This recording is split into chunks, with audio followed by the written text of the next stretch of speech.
creative and quality peaks they've pulled this. I don't know if it's just lazy or if at this point they're pretty much, most of the smart marks are going to know anyway, which is stupid. Chris fucking Jericho. But that's just, I'm kind of seeing that as being it. Like, they just basically went, oh, dude's going on a Spazzy tour. Bye! So, now let's go over, before we go, let's go over the entire Superstar Shake-up. Last night, we have, coming to Monday Night Raw, The Miz and Maurice, Dean Ambrose. We've also got Apollo Crews, Kalisto, Heath and Rhino. Who am I missing?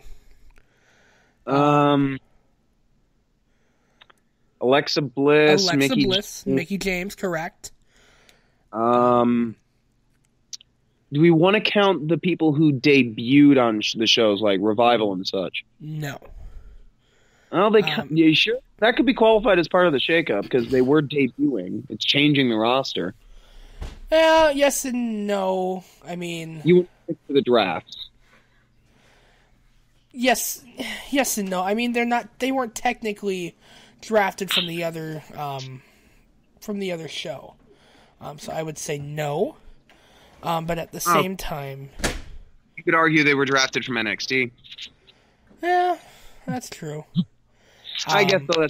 Anyway, we're muddying the waters here. I can't think of anyone else that's going to Raw. And then on to SmackDown, we have Kevin Owens, Sami Zayn. Kevin Owens, Sami Zayn, the Shining Stars, the New Day, Charlotte, and I'm missing one person. Were there Jinder any Mahal, other technically. Jinder Mahal. Yep. Were there any other women that came over? I don't think so. Nope. It was Tamina debuted tonight. Yeah, but you didn't want to count the debuts. No. Well, I think that's it. But yeah, as far as Superstar Shake-up is concerned, and how they want to try new things and test new things, I'm pretty happy how the last 48 hours have turned out. I am mostly happy with it. I think there are some draft picks where I kind of just shrug and go, okay, what's the point? And this is obviously, nothing to do with my reactions to before. Being completely serious, legit question: what's the point of drafting Jinder Mahal? I don't mean that as an insult or anything, and I don't mean that as a joke. No one cares about Jinder right now, whether that's his fault or the company's fault or both. So it's one of those things where I think that since this is the first one they've done with this new brand extension, they should have made all the draftees big and important, and then the ones that they don't announce are just sort of, oh, this person's on the show now. Yeah, those are the unimportant ones. Let the shakeup kind of have a ripple effect throughout time. That being said, they did nail the big ones. I personally count the debuts along with the drafts. Okay. I love the debuts. Of course, this would sound weird if you're going to include the debuts. The best one of all the shakeup was the Revival. Hashtag guys. Best fucking tag team on the fucking planet. Oh my god. Anyway, aside from that, I don't know. This is going to sound weird. If they can actually keep his character intact, then fucking Raw got a gold mine with The Miz. He did. That's my number one pick. Dude's got it. I did forget on SmackDown a couple of other ones. Sin Cara. And the one I was shocked by, and they didn't give him any airtime. They just said, hey, he's coming to SmackDown. Rusev. Completely forgot that they drafted Rusev. And that's sad. Yeah, because Rusev is so good. And he deserves so much better. And you know what? Now that he's on SmackDown, now that he's in better hands, quick question, did Lana come with him? And that I was going to make that point as well. It looks like Lana's actually be coming to the women's division. Looks like she's coming as a wrestler. Interesting. Yeah. But I think they should turn face. I agree. At least tween. Or at least tweener. I agree. Because then if they say tweener, that you can use that as, well, they're not really a face when WWE inevitably turns them into, baby faces.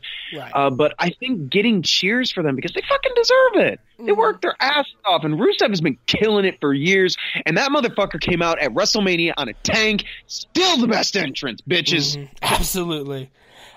So before we go, Maxi Boy, this is going to be a great week for us in the entire Elite Ringside Network.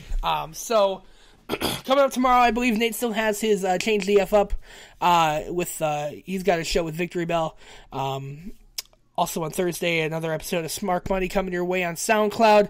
We're working towards getting that on our Elite Ringside Network Spreaker page as well to get it out to all of our great podcasting friends. And then coming up this weekend on Saturday, it's going to be a great weekend. We have Wisconsin Pro Wrestling Boiling Point coming your way from the Holiday Inn Convention Center in Stevens Point, Wisconsin. I absolutely love when these guys come to Point. And, you know, we've seen them a few times in Point. We've seen them in Green Bay, Baba Louie's as well. We've seen them. If you're within earshot of my voice and you're in Wisconsin, you need to be at this show. You can hit up any one of the 5 guys of the Elite Ringside Network on our Facebook page. If you're looking for tickets, we can certainly accommodate. Get some tickets there for you, but you need to be at this show. We are going to be broadcasting live Saturday. The reason being, Mr. Nate the Effing Great has got a little bit of a punishment he needs to take. And we're going to be broadcasting it live on Saturday. It's going to be the greatest day of my life. Also coming your way on Saturday, we have a... Hey, don't be like that way with my club mate. Come on, don't be like that. Dude has got to eat. Dude is eating an entire buffet of chops. Yes, I have to give credit to Nate. He's got balls, and I said it the last time we did this. He's got balls to take chops from pro wrestlers, and the last time he did it, we'll find the video and we'll throw it back up on our Facebook page. It was hellacious. And just yep. Cringe-inducing. Also, coming your way on Saturday, we have a special live version of our new show, a Slack Off the Show, coming your way live from Wisconsin Pro Wrestling Boiling Point. It's going to be a great weekend all around. I'm looking forward to meeting up with some great people in Stevens Point for Wisconsin Pro Wrestling. Max, any final thoughts? Saturday is going to be freaking amazing. I mean, yes. That show alone, but having everyone, let's just put it this way, folks. The entire Elite Ringside family is going to be together in one place. Mm-hmm. There's going to be double shows. If you live in if you live anywhere near Stevens Point, if you can get to Stevens Point, you want to see some good pro wrestling. Yeah, the entire Elite Ringside Network family is going to be there. And I'm being assholes in our natural environment. Yeah. So I'm totally looking forward to this weekend. So for everybody here at the Elite Ringside Network, everybody, thank you so much for listening. This has been SmackTalk. So for Max Beattie, I'm Spencer Hart saying we will see you guys on Saturday at Wisconsin Pro Wrestling Boiling Point. See ya! #HinderThanGender.